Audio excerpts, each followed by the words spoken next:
not think that's Conor's mindset. I don't think he wants to bleed or wants to hurt. He does want to win, but at what price? At what cost? Skip, you make all that money so you don't have to hurt anymore. That's why you make that money. That is correct. So in order to be a fighter, we used to have, me and my trainer wrote, man, we used to say, okay, today we're going to get in the hurt locker. Yeah. Now, everybody doesn't want to get in the hurt locker, even when you don't have that kind of money.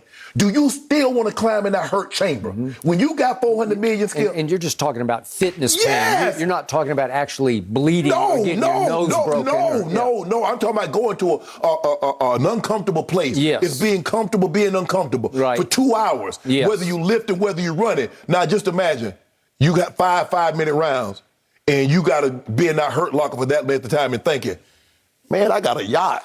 I got $400 million in the bank. Why am I doing this?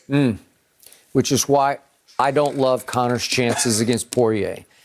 I don't love his chances of doing what Dana said would vault him into your top five, maybe, which is to go win that 155-pound belt, right? And one of these guys is going to get a shot to win the 155-pound belt. That's what he said. Yeah. Whoever wins. Yeah, but Skip, I don't think he can. I mean, he ain't pushing John Jones out of the top five, Anderson Silva, St. Pierre, or Khabib. Okay, I got all that. But who is the most famous UFC fight? It's not even close. Him. It's now and forevermore. I'm just not sure that this sport will ever have a more famous fighter than Conor McGregor is at this moment. But the question is, does his fight back up the rhetoric that he talks? Because you skip, it was like Ali. We've never seen another Ali. The way he could fight and talk. We might not ever see another guy, but can his fighting skill still back up what he normally could say? Okay, but what did Ali do in Manila? He shamed Joe Frazier. Shamed him. Yeah.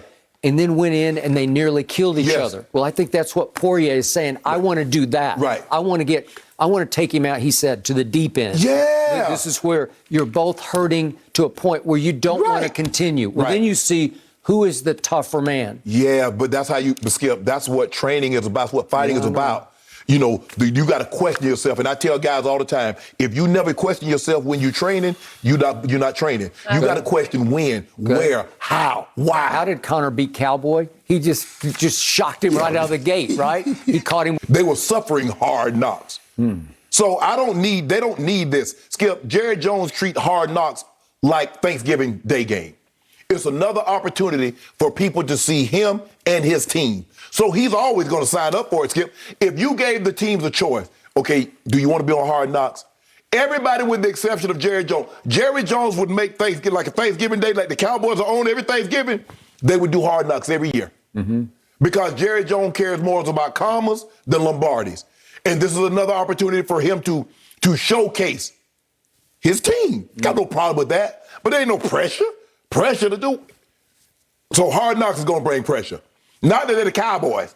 As you tell me all the time, the most valuable franchise, not just in North America, in all the world, more than these football teams. Yep. The Barcelonas, the Man U's.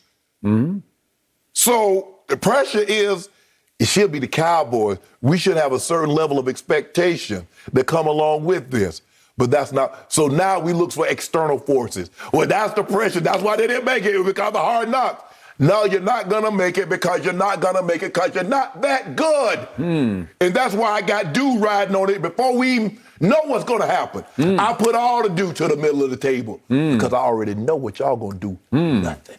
Really? And so do you. I don't. You do. In fact, to your point, would the Cowboys do Hard Knocks every year if offered? Sure they would. Jerry would say, thank you very much. He'd do it for free. He doesn't want anything for it because the publicity would be invaluable to this team and to this owner. If you gave HBO the opportunity to say you can do Hard Knocks every year with the same team, do you think they would pick the Dallas Cowboys?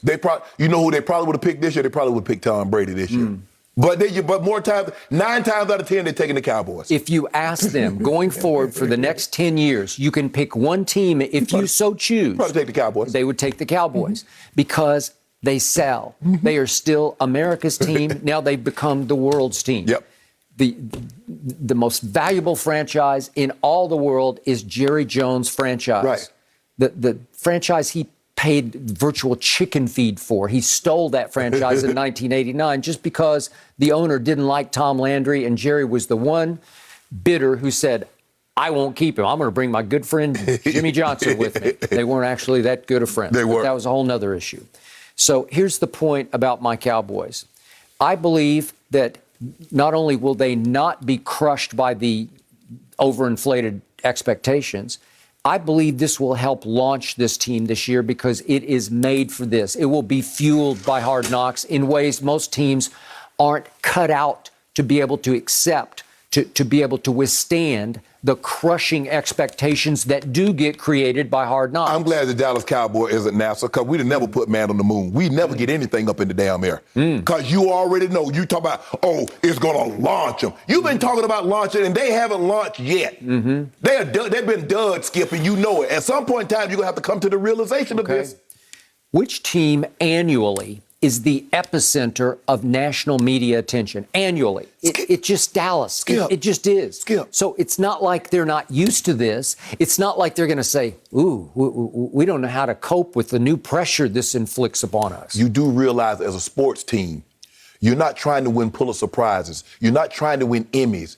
You're trying to win Lombardis. So you keep telling me they're the epicenter of the media attention. They are. When are they going to be the epicenter of media day? Okay. You know they have that on the Tuesday night in prime time. When are you going to be the epicenter of that? Monday night, actually, now. I'll take that. Skip. Okay, yes, but you know good. You know what? You said that with a straight face, too. You think I didn't notice that you snuck that in there? Oh, it's Monday night now. But you won't be participating in it. Okay. Which team annually leads the world in words spoken and written about it in the media? It's not even close. It's Dallas times 10. It's you until the playoffs start. You notice that? Y'all get all the attention for the first 16, 17, 18 weeks. And then we start the playoffs, and then we talk about, okay, who has the best chance to win the Lombardi? We never talk about you in that sense. Okay. Which team leads the league annually in overinflated expectations already? It's Dallas. Thanks to you. Not thanks to me. It's just the way it is. No. You come out here every year and you talk about they got CeeDee Lamb. We're going to launch. We got Dak Prescott sewn up. Yep. We're going to launch. Okay. Every year you going to launch and you ain't taking off yet. What kind of rocket are you? What team leads the league annually in excess hype? It's America's team, right? Yes. Okay. So it's not like they're not built for this. They thrive on it. Like this will only enhance their view of themselves, which is we belong in the spotlight. They're made for the spotlight. And I love this team on Hard Knocks because Dak Prescott is now the highest paid quarterback in the history of the National Football League. So can he live up? Well, I'm waiting to see. But I want to see him in the spotlight on Hard Knocks. But let me ask you a question.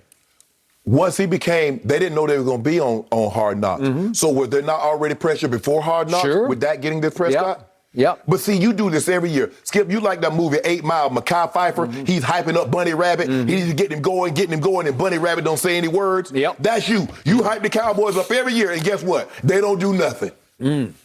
So CD is poised for a breakout season, and he will be a breakout star on What did Hard I tell you Knocks. last He year? will thrive on it. He will be lifted and launched. What did I tell you last year? CD what? CD's L pile up. And that's what happened, didn't it? I told you, I said, Skip, y'all not making the playoff. I told you your record. Took 5 cases off you like that. Go get about 10 more this year. Because I told you you're finishing third and you're not winning the division. You're still down 35 I don't cases, care, but that's okay. So all of a sudden, I have a rookie class that talks as well as they play. And the Hall of Famer across from me has already anointed Micah Parsons as the best player in the draft. That's what you told me. I said he was the best defensive player. Okay, well, best defensive player, but he talks like he's Lawrence Taylor, and I love it. I'm like, he might be able to back this up. Can we see him play? Okay. Now, all indications, Skip. Listen, he can talk. No, I'm saying if you look at his tape, you look at the way he timed. I got it. Now, if he can carry that over to the NFL, he's going to be special. Okay. Kelvin Joseph, second-round cornerback out of Kentucky, started with LSU as a blue-chip recruit at LSU. And then, of course, he got suspended. And finally, I don't know, he decided to leave the program and went to Kentucky. Well, he's already got a rap career going as Boss Man Fat. You don't think that's going to play on Hard Knocks? Oh, my goodness. Huh? You don't think that's going to launch? Skip, you remember the last rookie that did a lot of talking, I think it was Abrams from Oakland Raiders. Yeah, he love did it. all that talking about what he gonna do. He did. They tried to get him up out of there already. Yep. He do all that talking. You can't talk. That's one thing about this game, this thing called football. You can't talk yourself into this one. You either can play or you can't. And you do all that talking, and guys gonna find out what that talking is about. Then there's another cornerback they took a little later in the draft named Nashawn Wright. 6'4", 183 pounds. He is long, and he's got the longest arms of any cornerback in the draft. And he said the day after the draft, I kind of look at myself as kind of more athletic and an agile Richard Sherman. You do? Really? And then he had to